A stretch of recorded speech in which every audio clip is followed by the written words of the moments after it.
आऊज़ु बिल्लाहि मिनश्शैतानिर्रजीम बिस्मिल्लाहिर्रहमानिर्रहीम रब्बि इश्रह ली सदरी व यस्सिर ली अमरी वहलुल उक़दतम मिन लिसानी यफ़क़हू क़ौली रब्बि ज़िदनी इल्मा अल्लाहुम्मा अरिनल हक़्क़ हक़्क़न वरज़ुक़ना इत्तिबाअह व अरिनल बातिला बातिलन वरज़ुक़ना इज्तिनाबह आमीन या रब्बल आलमीन।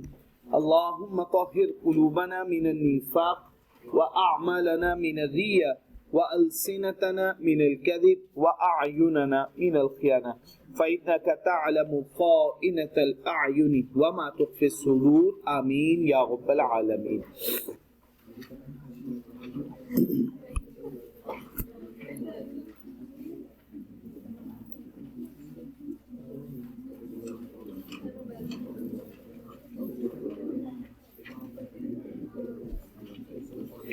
अच्छा बच्चे, हम लोगों ने अभी तक जितना भी पढ़ा हुआ है उससे रिलेटेड पहले मैं रीडिंग कर देता हूं, फिर उसके बाद इंशाल्लाह इससे आगे कॉन्सेप्ट आपके साथ डिस्कस करूंगा। ये फर्स्ट पैराग्राफ पढ़ने की कोई जरूरत नहीं है। नेशनल इनकम इक्विलिब्रियम, हमारे टॉपिक का नाम है नेशनल इनकम इक्विलिब्रियम। भाई साहब इधर तवज्जो कीजिएगा। हमने डिटरमिन कर लिया नेशनल आउटपुट प्राइस लेवल। ये दो मेन मैक्रो इकोनॉमिक के कॉन्सेप्ट्स हैं। हम अब किसकी मदद से ये डिटरमिन करेंगे? एग्रीगेट डिमांड की मदद से, जिसको हम रिप्रेजेंट करते हैं एडी से, और एग्रीगेट सप्लाई की मदद से, जिसको हम रिप्रेजेंट करते हैं एएस से। एग्रीगेट डिमांड से मुराद है टोटल स्पेंडिंग। याद रखिएगा, एग्रीगेट डिमांड से क्या मुराद है? Total spending in an economy. और वो कौन करेगा? हाउसहोल्ड्स, फर्म्स, गवर्नमेंट और फॉरेन एजेंट्स। अब इसी को अगर हम टोटल कर ले तो ये एग्रीगेट डिमांड की इक्वेशन बन जाती है। ठीक हो गया? जबकि एग्रीगेट सप्लाई डिस्क्राइब करता है हाउ मच आउटपुट, ये प्रोडक्शन के बारे में बताता है।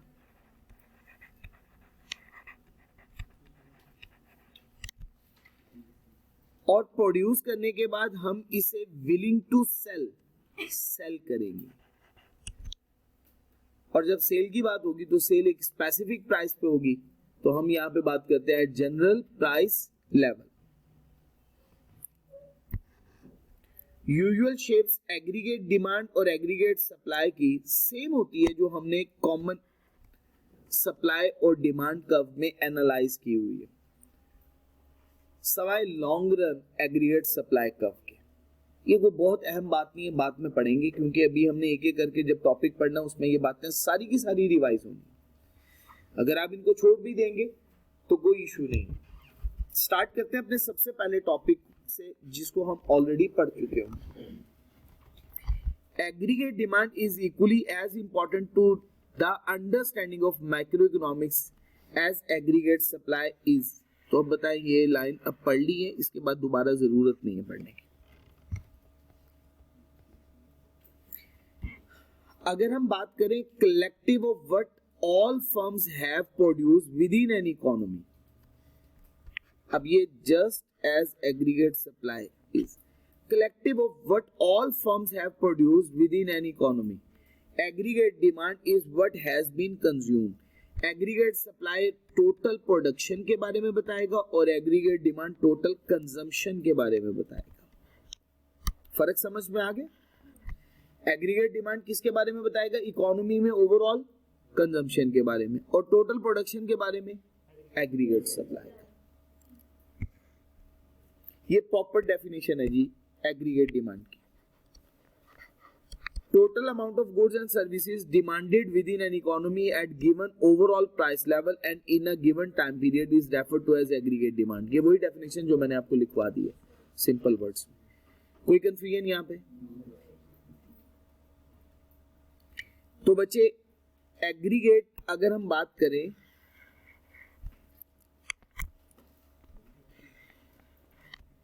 aggregate demand curve shows the relationship between price level and quantity of output that agents are willing to spend. ठीक हो गया जी बच्चे?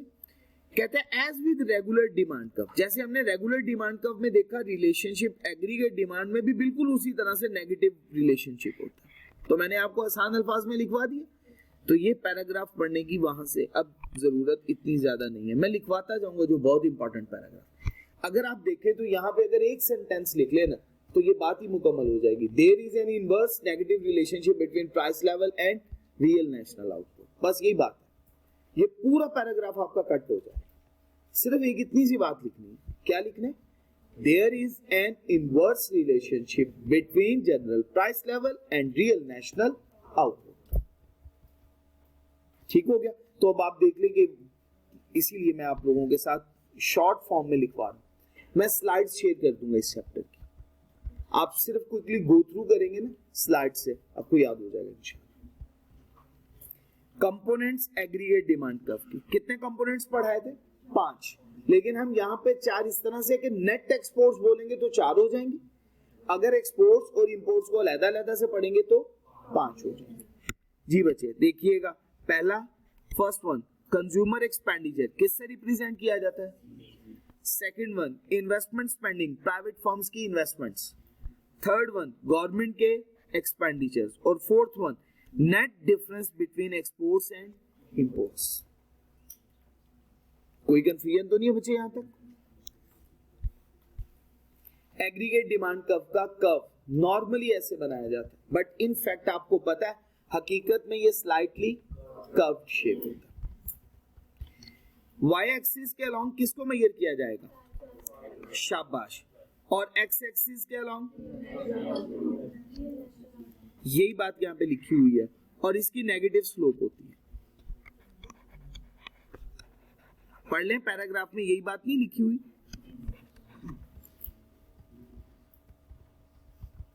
याद हो रहा है ना चैप्टर? अब थोड़ी सी एफर्ट करें, जो आप लोगों को लिखवा दिया उस पर थोड़ा सा फोकस करेंगे तो इंशाल्लाह हमारी मैक्सिमम बातें कवर हो जाएंगी। जी अब्दुल्ला साहब क्लियर है? Shifts in aggregate demand curve, aggregate demand curve में shift, aggregate demand curve shift कर सकता है लेकिन प्राइस लेवल की वजह से नहीं, not caused by a change in price level। क्या होगा? other than price level।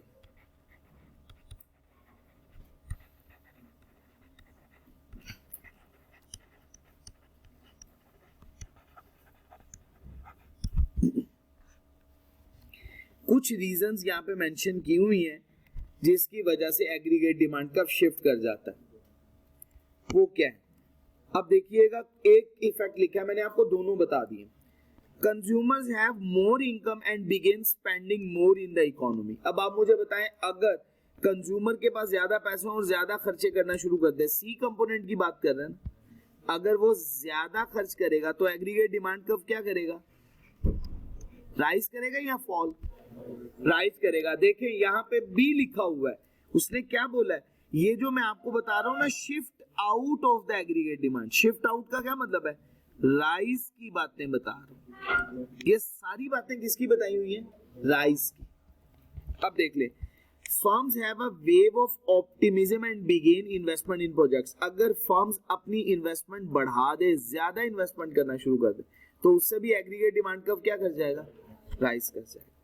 Government decide to spend more, government अपने इंफ्रास्ट्रक्चर पे इन्वेस्टमेंट को बढ़ा दे, अखराजात को बढ़ा दे, तो डिमांड कर्व राइज कर जाएगा। अगर एक्सपोर्ट्स बढ़ जाएं तो उससे क्या होगा? बैरूने मुमालिक को हम चीजें ज्यादा बेचें, एग्रीगेट डिमांड कर्व, और imports become less desirable, imports क्या हो जाएं? कम हो जाएं, डिक्रीज कर जाएं, तो तब भी एग्रीगेट डिमांड कर्व राइज करता है। तो आपको मैंने दोनों रीजंस बता दी थी। अच्छी बात क्लियर हो गई? एग्रीगेट डिमांड कर्व दोनों डायरेक्शन में मूव कर सकता है। इस डायरेक्शन में मूव करेगा तो राइज, इस डायरेक्शन में फॉल। प्राइस लेवल के लिए पी एब्रीवेशन, आउटपुट के लिए वाई। क्लियर है? Along X axis, origin point, Y axis. कोई प्रॉब्लम? वाई एक्सिस के अलोंग प्राइस लेवल मेजर करते हैं, एक्स एक्सिस के अलोंग रियल नेशनल आउटपुट। ठीक हो गया। आउटपुट प्रोडक्शन, जितना इकोनॉमी ने overall goods and services produce की पूरे साल भर में, उसके लिए हम वर्ड बोलते हैं रियल नेशनल आउटपुट। ठीक हो गया जी बच्चे यहां तक। अभी इफेक्टिव डिमांड की हमने डेफिनेशन नहीं पढ़ी थी, हमने कहा था अगला टॉपिक शुरू करते हैं एग्रीगेट सप्लाई का। हमारा नेक्स्ट वन टॉपिक है बच्चे एग्रीगेट सप्लाई का। एग्रीगेट सप्लाई का total national product produce and offered into market for sale in the final form in 1 year. इसको हम कहते हैं money value of all final goods and services produce in a country in a period of 1 year at constant factor cost. तो अब इसकी ये है definition जो मैंने आपको लिखवाई हुई। Total supply of goods and services produce within an economy at given overall price level in a given time period is referred to as aggregate supply.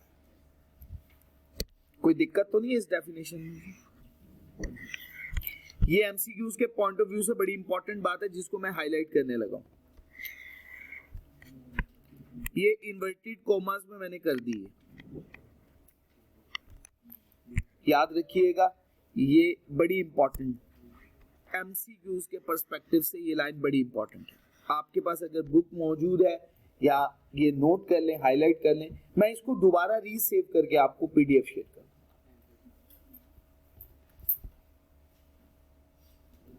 ठीक हो गया जी बच्चे। इसके बाद ये रिलेशनशिप है कि एग्रीगेट सप्लाई का पॉजिटिव रिलेशनशिप शो करता है between price level and output, real national output के दरमियान। ठीक हो गया जी बच्चे। अब इसके दरमियान में डिबेट है जी, न्यू क्लासिकल अप्रोच एक अलग अप्रोच है, केन्जियन अप्रोच एक अलग अप्रोच है। न्यू क्लासिकल ने कहा एग्रीगेट सप्लाई का 2 तरह का होता है, एक होता है शॉर्ट रन में और एक होता है लॉन्ग रन में। केन्स ने कहा था कोई फर्क नहीं होता, शॉर्ट रन में और लॉन्ग रन में एक ही तरह का कर्व होता है। वो बात जब हम केन्स का कॉन्सेप्ट पढ़ेंगे तो अब समझ आ जाएगी। स्टार्ट करते हैं short run aggregate supply.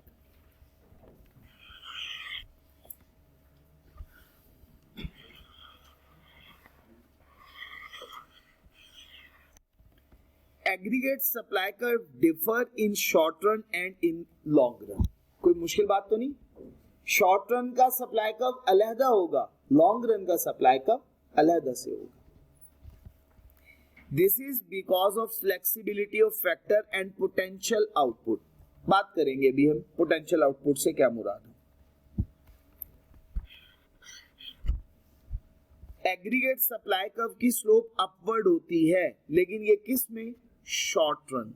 Short run aggregate supply curve की स्लोप होती है अपवर्ड। अपवर्ड का क्या मतलब? पॉजिटिव स्लोप, जैसे आर्म सप्लाई कर्व के केस में पढ़ा था। X axis origin point, Y axis. पहले पॉइंट अगर ए है तो अब पॉइंट क्या हो गया? बी। प्राइस लेवल भी बढ़ा, साथ ही साथ आउटपुट लेवल भी बढ़ गया। ग्राफ से हमें पता चल रहा है short run aggregate supply curve economy का है। ये इससे पता चलता है there is a direct relationship between countries real national output and general price level. कि अगर प्राइस लेवल बढ़ेगा तो इकोनॉमी एक्सपैंड करेगी। याद रखना ये एमसीक्यूज है।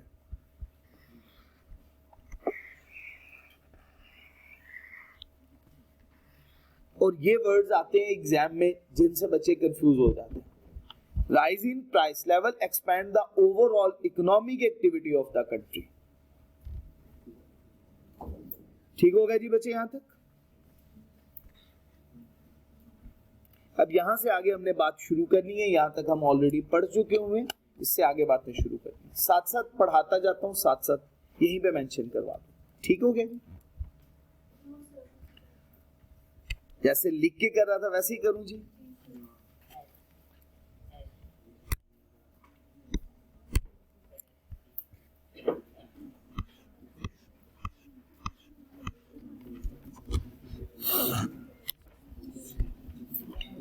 जी जी बच्चे, एक्सोजीनियस फैक्टर्स।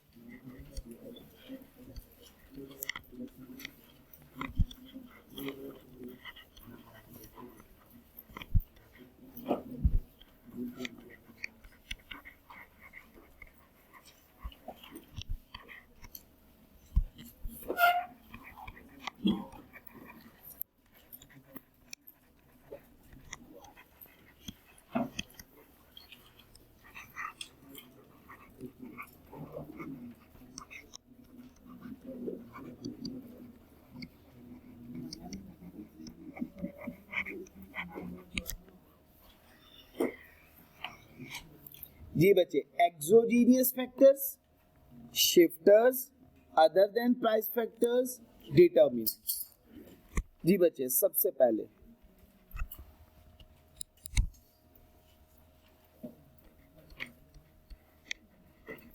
पूरा वर्ड होगा चेंज इन फैक्टर प्रोडक्टिविटी। मैं सिर्फ वर्ड क्या लिखूंगा? Factor productivity.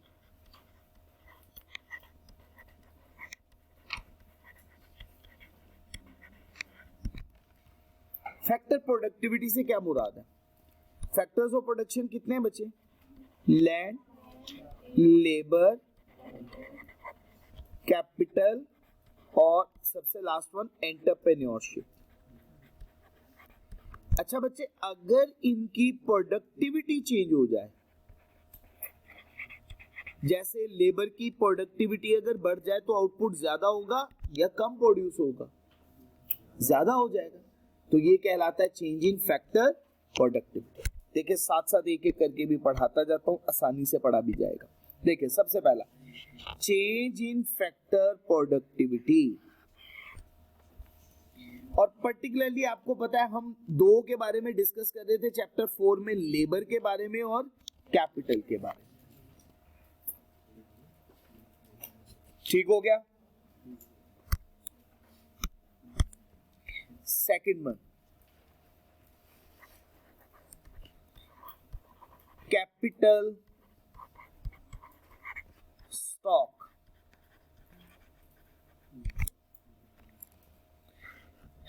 अगर इंक्रीज हो जाए in capital stock, increase in capital stock. Capital stock से क्या मुराद? Property, plant and equipments. अगर वो इंक्रीज हो जाए, प्लांट एंड मशीनरी बढ़ जाए, तो आउटपुट लेवल बढ़ेगा या कम होगा? अच्छा, साइज में क्वांटिटी के अंदर बढ़ जाए। अगर हम एफिशिएंसी की बात करें तो एफिशिएंसी का पॉइंट पहला है, वो हम पहले डिस्कस कर चुके हैं। यहां पे हम किसकी बात कर रहे हैं? साइज में, क्वांटिटी में अगर बढ़े।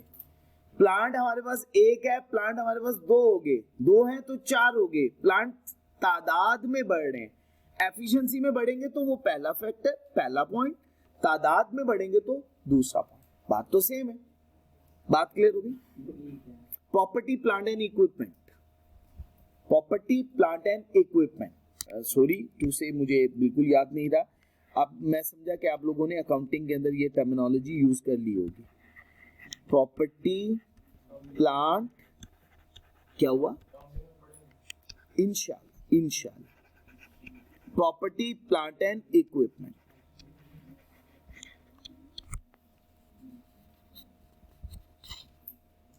Property means to say land and building, plant and machinery और इक्विपमेंट्स, तमाम अदर एसेट्स।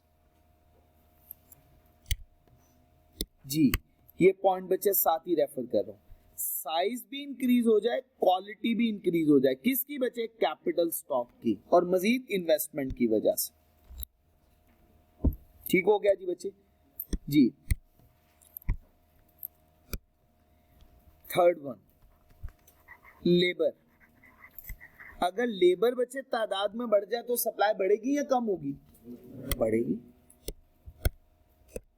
जी बच्चे, लेबर फोर्स अगर इंक्रीज कर जाए। ठीक हो गया जी बच्चे? नेक्स्ट,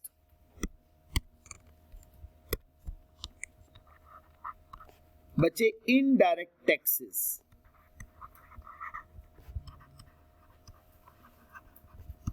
इसे कहते हैं प्रोड्यूसर्स टैक्सेस।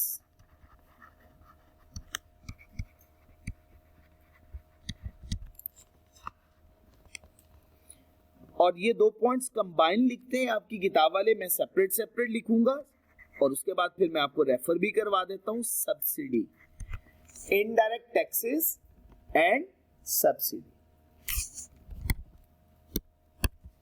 जी बच्चे, ये लेबर के बारे में तो हम जी ये बात नहीं पढ़ी है अभी हमने। प्रोड्यूसर टैक्सेस एंड सब्सिडी, ये बात डिस्कस होगी बच्चे। चल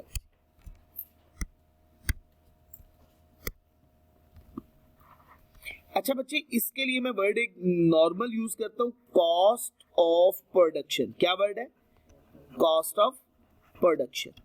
अच्छा, आप कॉस्ट ऑफ प्रोडक्शन में चाहे पर unit cost of labour consider कर लें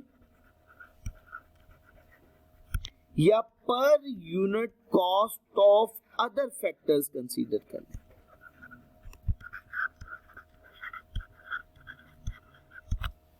ठीक हो गया? PUC, पर यूनिट कॉस्ट। पर यूनिट कॉस्ट, अब लेबर है तो पर यूनिट कॉस्ट ऑफ लेबर हो गई और per unit cost of other factors.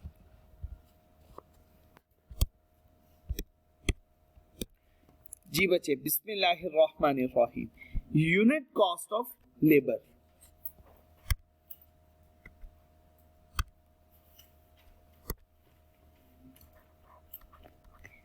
Expectation of inflation,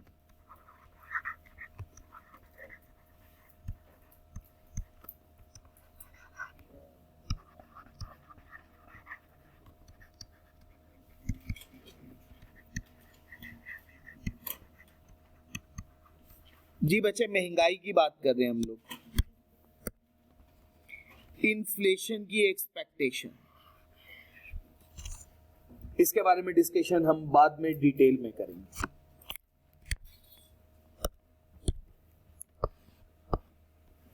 एक फैक्टर और लिखिएगा, technology.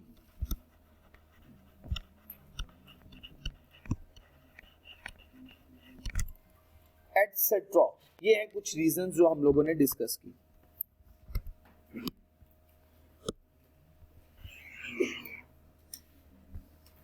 X axis, origin point, Y axis.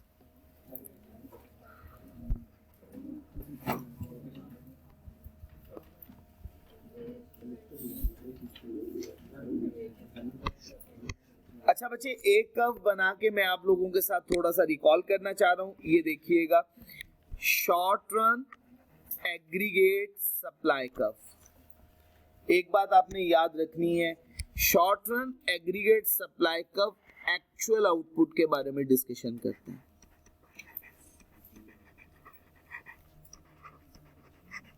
इसको एक्चुअल आउटपुट भी बोलते हैं, प्रोडक्शन भी बोलते हैं।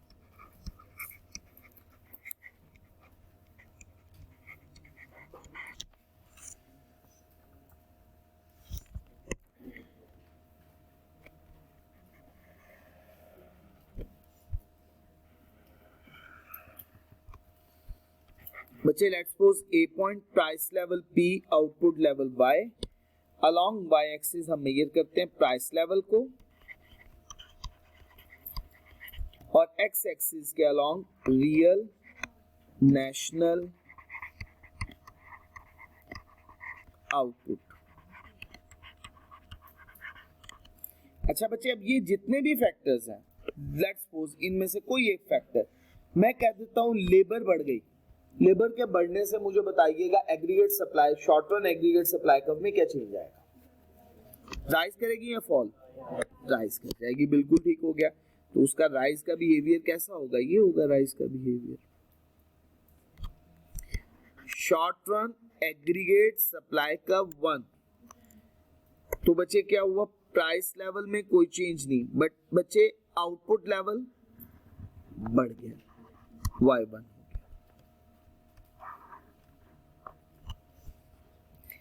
पॉइंट कौन सा है बच्चे? B point.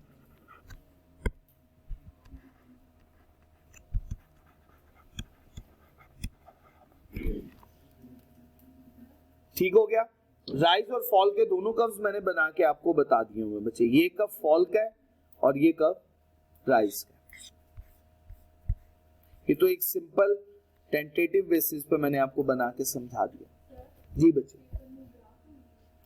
बच्चे पेपर में ग्राफ भी आ सकते हैं और जो मैं हाईलाइट करवा रहा हूँ चीजें एमसीक्यूज पे आ सकती हैं। मैं करवाऊंगा इंशाल्लाह सॉल्व। अभी सिर्फ कॉन्सेप्ट समझना है। पेपर में हो सकता है ये आपको ग्राफ आ जाए और वो के एक्सिस पे वाई एक्सिस के अलोंग किसको मेजर करेंगे, एक्स एक्सिस के अलोंग किसको मेजर करेंगे।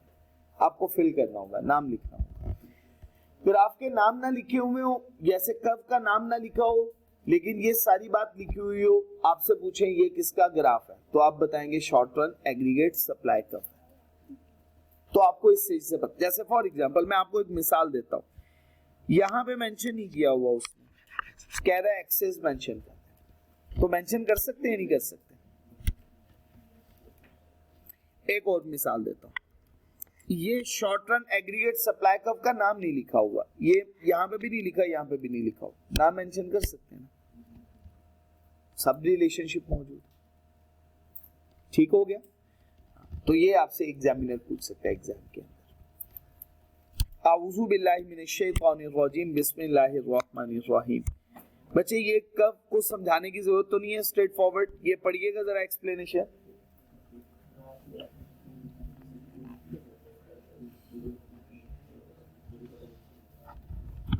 जब पढ़ लें तो मुझे बता दीजिए।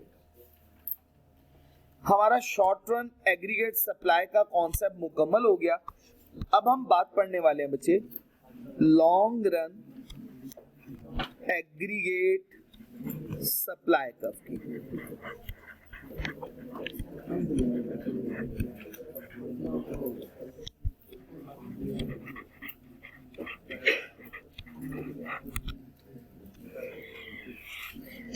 बच्चे मैक्रो इकोनॉमिक्स है ना इंटरेस्टिंग।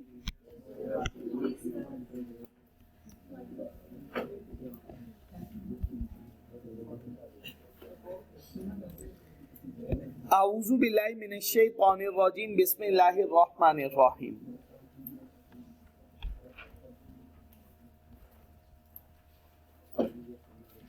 बच्चे हमें एक टर्मिनोलॉजी सीखनी है, full employment level. Full employment level से क्या मुराद है?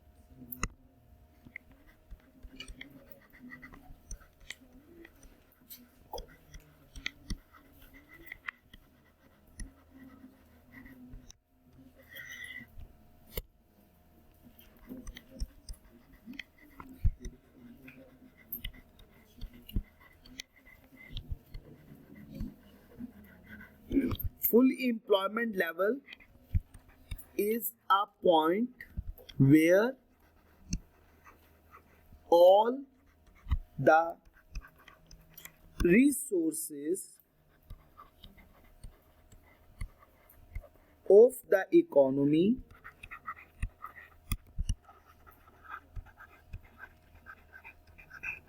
are fully utilized। Full employment level एक ऐसा पॉइंट होता है जहां पे इकोनॉमी के जितने भी गिवन रिसोर्सेज वो सारे के सारे फुली यूटिलाइज हो रहे हैं, उस पॉइंट को क्या बोलेंगे? Full employment level. नाम फुल एम्प्लॉयमेंट का मतलब सिर्फ ये नहीं कि लेबर फुली यूटिलाइज हो रही है, इकोनॉमी के सारे रिसोर्सेज फुली यूटिलाइज हो रहे हैं। और वो रिसोर्सेज के लिए हम वर्ड यूज करते हैं factors of production, land, labour, capital, entrepreneurship. तो हमने क्या बोला? Full employment level is a level where या is a point where all the resources of the economy are fully utilised. ऐसा नॉर्मली होता नहीं है कि हम अपने तमाम रिसोर्सेज को फुली यूटिलाइज करें। ये किस सिचुएशन में हो सकता है? आइडियल सिचुएशन, इसको कहते हैं आइडियल सिचुएशन में ऐसा होता है। अब इससे एक और टर्मिनोलॉजी हमने सीखनी है, पोटेंशियल आउटपुट, या इसको कहते हैं पोटेंशियल जीडीपी।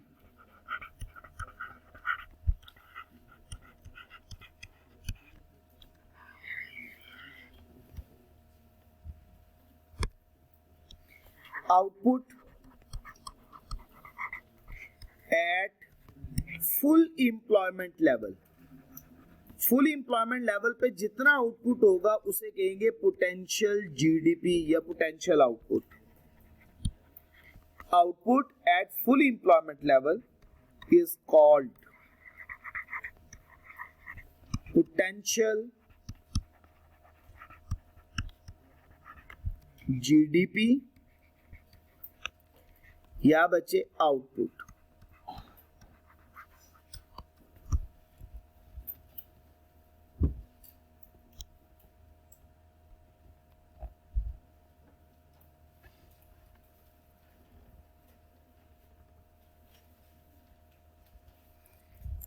जी बच्चे, long run aggregate supply curve provides information regarding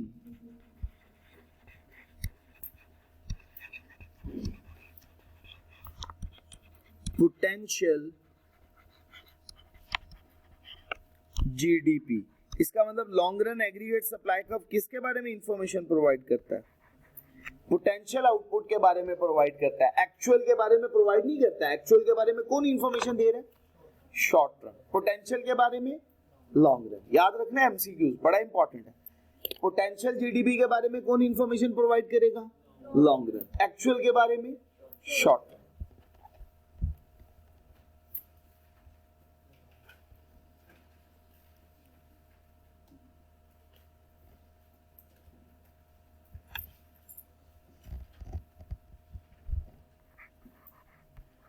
real national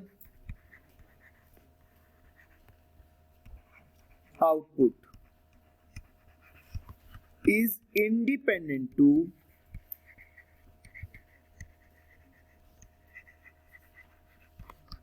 price level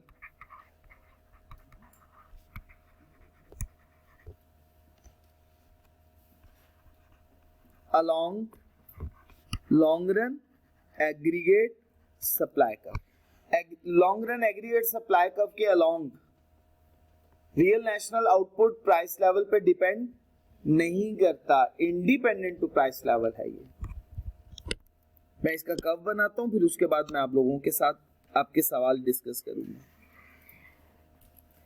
x axis origin point, Y axis के अलोंग हम किसको मेजर करेंगे?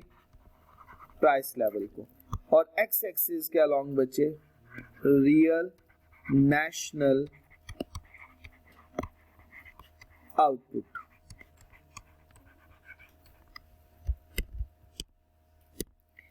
ये बच्चे कब होता है? Parallel to Y axis. Long run aggregate supply curve parallel to Y axis होता है।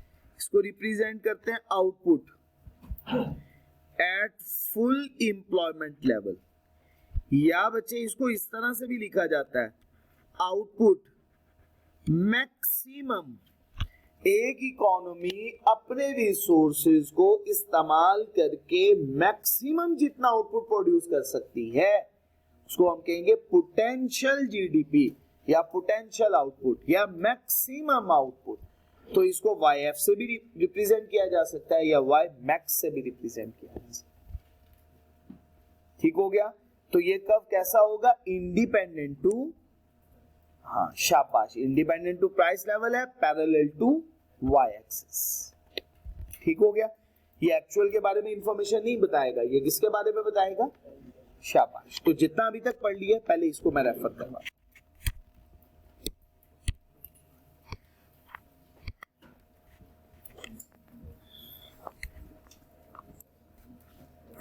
अच्छा बच्चे, ये लाइन आपको जरूरत नहीं है पहले पढ़ने की। पहले हम ये जरा सिचुएशन को समझते हैं। पहली डेफिनेशन कौन सी इंपॉर्टेंट है हमारे लिए?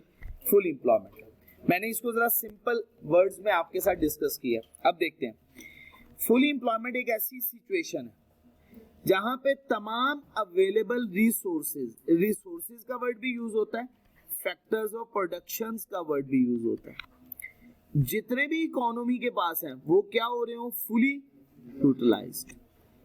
क्या मतलब हुआ? In other words, full employment reflect the situation of a country when no more production is. तो इसका मतलब है यहाँ पे आपकी प्रोडक्शन क्या होगी? मैक्सिमम प्रोडक्शन होगी।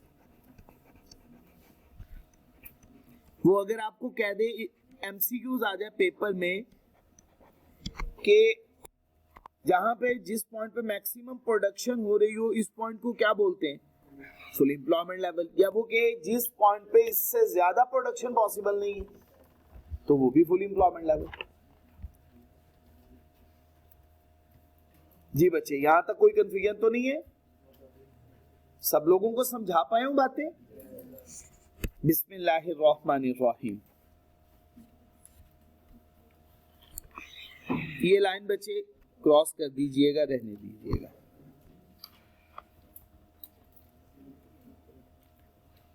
अच्छा बच्चे, in the long run it is assumed that supply curve stage independent, ये इंपॉर्टेंट बात है, independent of the price level. Supply curve कैसा रहेगा? इंडिपेंडेंट। किससे इंडिपेंडेंट रहेगा? प्राइस लेवल से। कोई मुश्किल बात तो नहीं है, इंपॉर्टेंट है ये बात, ये एमसीक्यूज के पर्सपेक्टिव से बड़ी इंपॉर्टेंट है।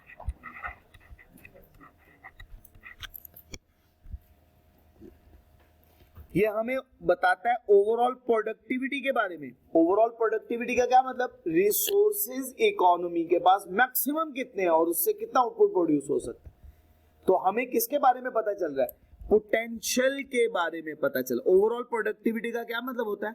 पोटेंशियल। हमें इससे पोटेंशियल के बारे में पता चल रहा है या ओवरऑल प्रोडक्टिविटी के बारे में चल रहा है। एक और तरीका कार, वो कहता है long run aggregate supply curve किसके बारे में बताता है? Productive potential of the economy के बारे में।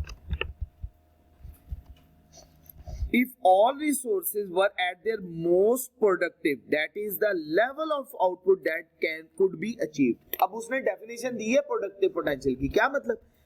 कहता है output at full employment level, या क्या output when economy use all its resources. वो फुल एम्प्लॉयमेंट की डेफिनेशन नहीं है, हमने कहा था वो पॉइंट जहां पे हम अपने सारे रिसोर्सेज इस्तेमाल कर रहे हो। तो यही बात हो गई, output at full employment level या output when the economy utilise all its resources is called productive potential. Clear हो गया बच्चे? Long run aggregate supply curve are therefore factors that affect the level of this potential. वो सिर्फ हमें potential output के बारे में बताता है, एक्चुअल के बारे में नहीं बताता, क्योंकि ये क्या होगा? Independent to price level.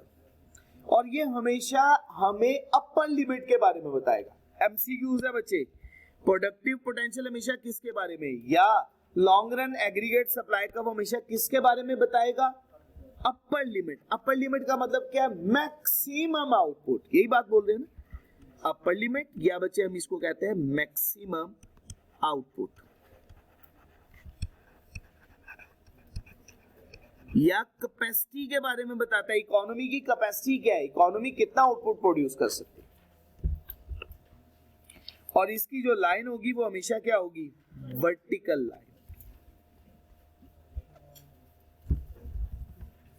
ठीक हो गया जी बच्चे? कोई मुश्किल बातें तो नहीं है यहां तक? मेरे साथ साथ पढ़ लीजिएगा, आपको पता भी चलेगा। अब ये जो हाईलाइटेड वर्ड्स है ना, अगर आप इन हाईलाइटेड वर्ड्स को देखें आपको पूरे पैराग्राफ की समझ में आएगी। क्या? Independent of the price level, productive potential, upper limit, maximum output, vertical line होगी। अब आपको किताब पढ़ते हुए दुश्वारी का सामना नहीं करना पड़ेगा इंशाल्लाह। माइक्रो इकोनॉमिक्स की भी ऐसे रीडिंग करूंगा, लेकिन माइक्रो इकोनॉमिक्स शुरू में पढ़ना, वो ऐसे अंडरस्टैंडिंग डेवलप नहीं करता।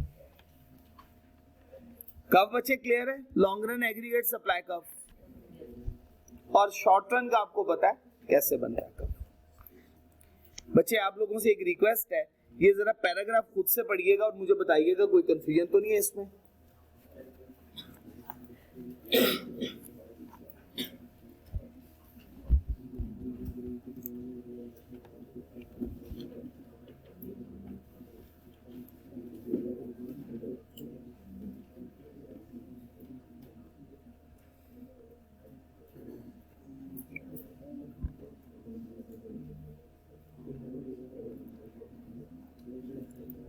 पढ़ लिया बच्चे?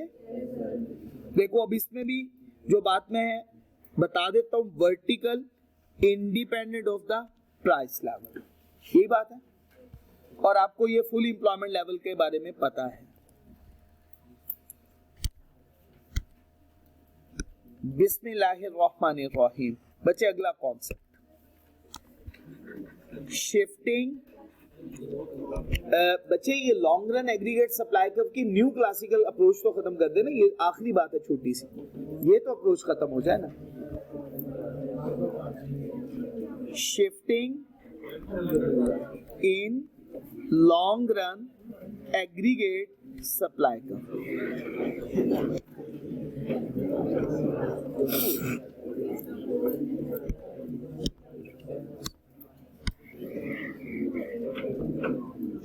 X axis origin point, Y axis. बच्चे वाई एक्सिस के अलॉन्ग हम मेजर करते हैं प्राइस लेवल को, एक्स एक्सिस के अलॉन्ग बच्चे हम मेजर करते हैं रियल नेशनल आउटपुट को।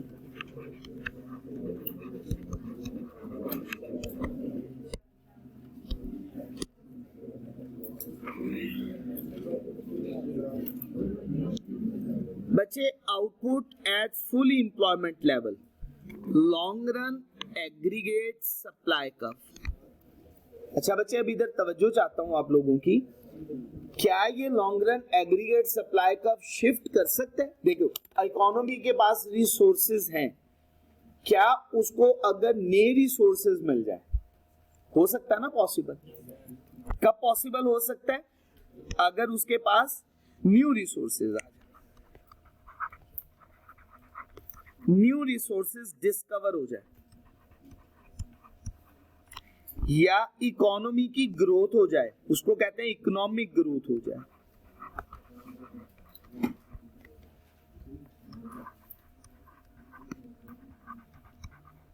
ह्यूमन कैपिटल,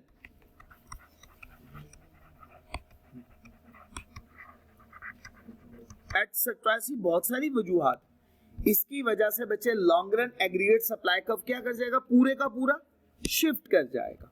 तो बच्चे long run aggregate supply curve shift कर जाएगा। क्या long run aggregate supply curve shift कर सकता है? जी बिल्कुल कर सकता है। F1 ये है long run aggregate supply curve. अच्छा आप मुझे बताइएगा, ये आउटवर्ड शिफ्टिंग है ना, इसको हम बोलते हैं आउटवर्ड शिफ्टिंग। क्या हुआ बच्चे?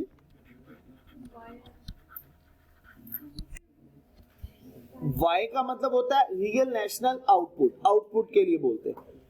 फुल एम्प्लॉयमेंट लेवल के लिए हम एफ यूज करते हैं, output at full employment level. Max लिखा हुआ होगा तो मैक्सिमम आउटपुट, या इसको प्रोडक्टिव पोटेंशियल भी बोलते हैं। तो इसके लिए जो टर्मिनोलॉजीज यूज होती है मैंने बताएंगे, productive potential, output at full employment level, या इसको बोलते हैं मैक्सिमम आउटपुट या ओवरऑल प्रोडक्टिविटी। क्लियर हो गया? ये चार अल्फाज लिख देता हूं मैं बच्चों। Output at full employment level,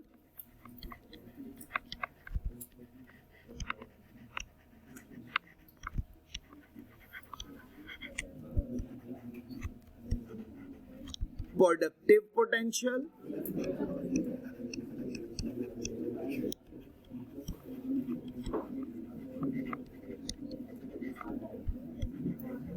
जी बच्चे ओवरऑल प्रोडक्टिविटी,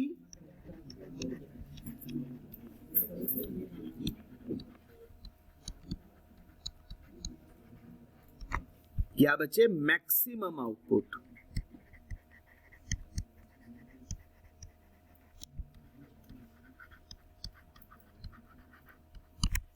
ठीक हो गया बच्चे?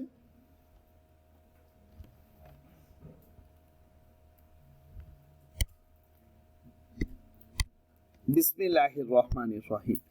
बच्चे अगर इकोनॉमिक ग्रोथ हो जाए तो long run aggregate supply curve shift कर जाता है। लेकिन एक बहुत इंपॉर्टेंट एमसीक्यू, इसके अंदर चेंज दो तरह से। पहली बात, इसके अंदर चेंज जल्दी नहीं आता। दो बातें याद रखिए। पहली बात, इसमें चेंज फ्रीक्वेंटली, और अगर आएगा तो परमानेंट नेचर का आएगा। दो रीजन पढ़ी, ये जल्दी फ्लक्चुएट नहीं होता। ठीक हो गया? To greatly. और अगर आएगा तो किस नेचर का आएगा? परमानेंट। तो दो याद रखनी है बातें, first one and second one. पहली बात तो ये कि बच्चे इसमें चेंज जल्दी आता नहीं, और अगर आएगा तो परमानेंट नेचर का आएगा। क्लियर हो गया जी बच्चे? तो ये बच्चे आउटवर्ड शिफ्टिंग है।